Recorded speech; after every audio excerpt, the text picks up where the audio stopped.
ကိုယ်ပိုင်စီးချက်တစ်ခုစီတိုင်းကအတိတ်ပဲရှိတဲ့နေ့ရက်တွေကိုဖန်တီးပေးတယ်ကိုကျမ်းမာရေးကိုအမြဲကျူးစိုက်ပေးနေတဲ့အဖော်မွန်ကောင်းတဲ့အတူတက်ကြွစွာစတင်လိုက်တဲ့နေ့ရက်တွေဟာတောက်ပနေတယ်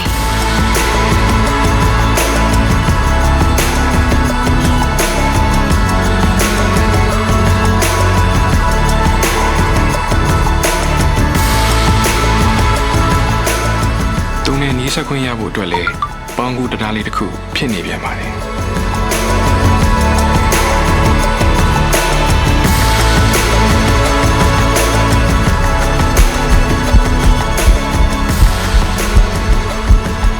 ရှင်ခုန်တန်ဒီခေါ်ဆောင်ရာတန်ဖိုးရှိတဲ့အခိုက်အတန့်တစ်ခု Huawei Watch Fit 5 Series